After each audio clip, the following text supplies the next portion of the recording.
Bismillahirrahmanirrahim. Assalamualaikum warahmatullahi wabarakatuh. Alhamdulillah, salatu wassalamu ala Rasulillah wa ala alihi wa sahbihi wa man wala. Asyhadu an la ilaha illallah wa asyhadu anna Muhammadan abduhu wa rasuluh la nabiyya ba'da. Para sahabat semua yang dimuliakan oleh Allah Subhanahu wa taala, alhamdulillah kita bersyukur kepada Allah atas segala limpahan rahmat dan karunia yang Allah berikan kepada kita. Salawat beriringkan salam kita sampaikan selalu kepada qudwah hasanah kita, dialah baginda besar Nabiuna Muhammad sallallahu alaihi wasallam. Biqaulihi Allahumma salli ala sayyidina Muhammad wa ala ali sayyidina Muhammad.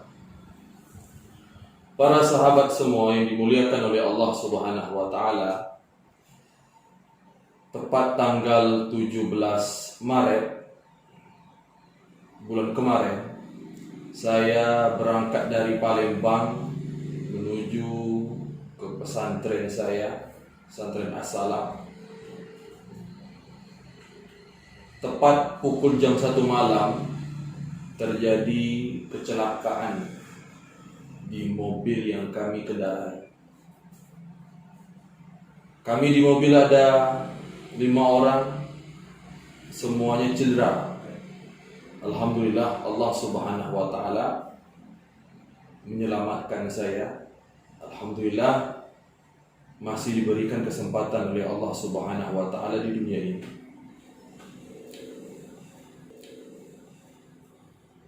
Tanggal 23 Februari saya berangkat umroh.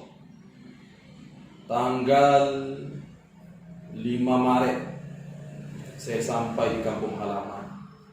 Kemudian tanggal 10 saya berangkat ke Makassar. Kemudian tanggal 16 saya berangkat ke Palembang.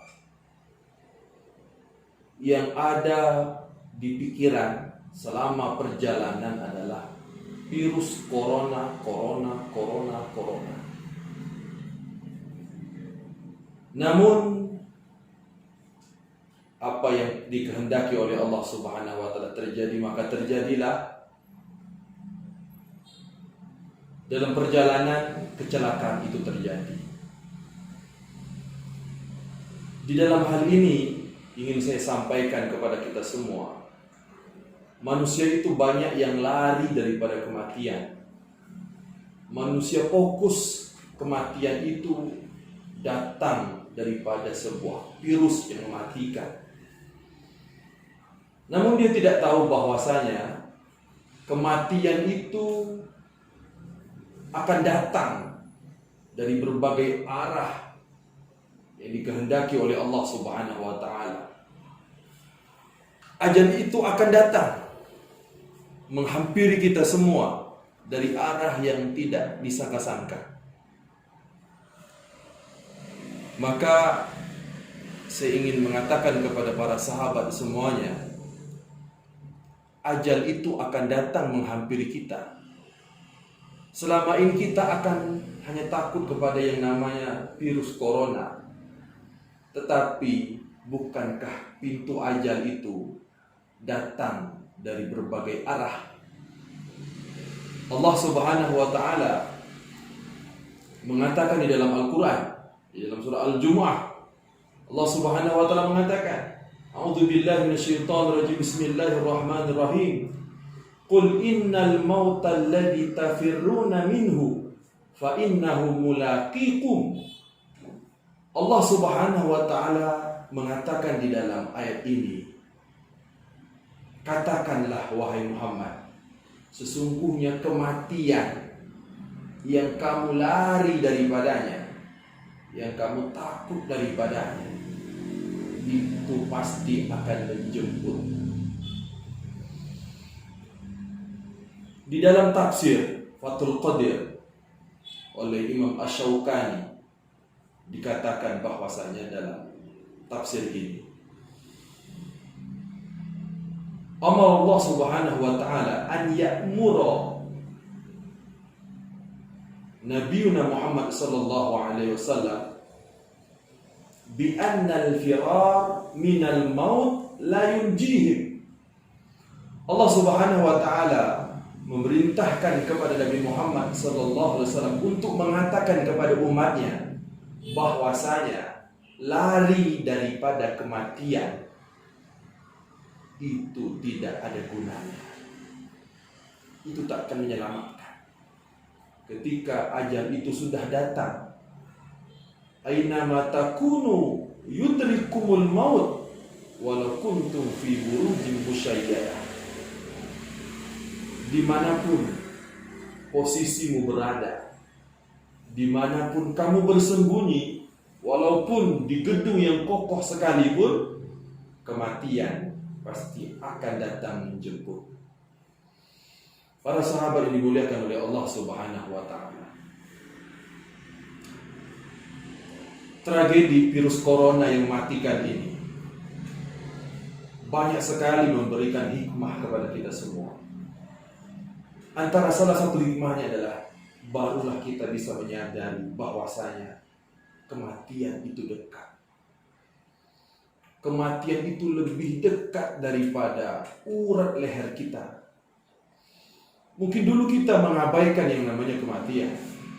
Mungkin dulu orang-orang mengatakan kematian itu masih jauh. Mungkin dulu orang-orang mengatakan kematian itu sebagai bahan candaan. Tapi ketika Allah Subhanahu wa ta'ala tunjukkan kebesarannya, Allah Subhanahu wa ta'ala tunjukkan kekuasaannya, maka sekarang yang ada dalam pikiran manusia, yang ada di pikirannya, di sekelilingnya, ialah kematian. Ajal akan datang menghampirinya. Ajal akan datang menjemputnya. Kita tidak tahu bahwasanya malaikat Israel yang mencabut nyawa kita itu datang terus menghampiri kita. Itu datang terus mengintai kita. Tapi anehnya malaikat Israel pun sampai mengatakan, anehnya manusia itu, aku datang terus menghampiri dirinya, aku datang terus mengintainya untuk mencabut nyawanya. Tapi yang dilakukan oleh manusia itu lalai daripada mengingat Allah Subhanahu wa ta'ala. Ada satu yang perlu kita takuti dalam hidup ini. Bukan kepada makhluk Allah, bukan kepada hamba Allah, tapi yang perlu kita takuti adalah apa yang sudah kita persiapkan untuk menghadap Allah Subhanahu wa ta'ala. Sudah berapa banyak amal yang kita persiapkan untuk nanti berjumpa dengan Allah Subhanahu wa ta'ala. Sudah berapa banyak amal yang sudah kita kerjakan. Apakah amal itu diridhoi oleh Allah Subhanahu wa ta'ala? Itu yang perlu kita takuti. Namun dalam hal ini saya mengatakan bahwasanya bukan artinya kita berlepas diri daripada virus yang mematikan ini. Kita mengabaikan himbauan pemerintah, kita mengabaikan himbauan ulama, bukan. Tapi yang perlu kita garis bawahi, yang ingin saya katakan bahwasanya ikhtiar itu perlu, tawakal itu perlu. Di dalam kaidah usul fiqh dikatakan bahwasanya darul mafasid muqaddam atau aula min jalbil masalih.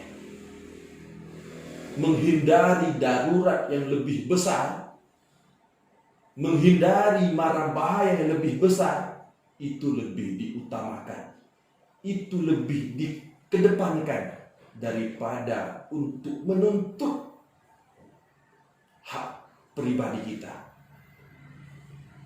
untuk menuntut kehendak pribadi kita.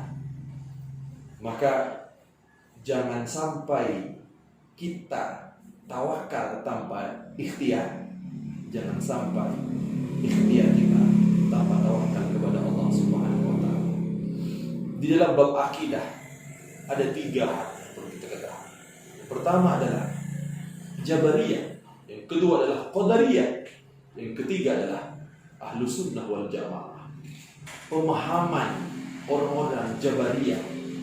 Mereka sombong. Mereka hanya mengatakan, aku takut kepada Allah Subhanahu wa Ta'ala. Aku hanya takut kepada Allah. Biarlah aku ingin pergi nongkrong di tempat keramaian. Aku hanya takut kepada Allah Subhanahu wa Ta'ala. Ini namanya Jabariyah, sombong, tanpa ikhtiar. Yang kedua adalah Qadariyah, hanya mengandalkan material. Aku bisa terhindar daripada virus ini hanya dengan memakai masker. Aku takut dengan virus ini hanya dengan memakai pencuci tangan. Aku terhindar dengan virus ini hanya dengan alat pelindung diri.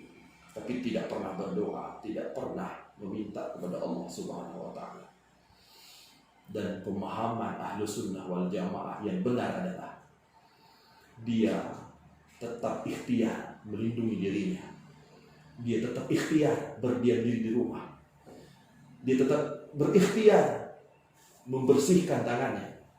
Tapi dia tidak pernah meninggalkan, yaitu senantiasa berdoa kepada Allah, senantiasa berlindung kepada Allah, senantiasa menjalankan segala perintah Allah, senantiasa menjauhi segala larangan Allah Subhanahu wa Ta'ala.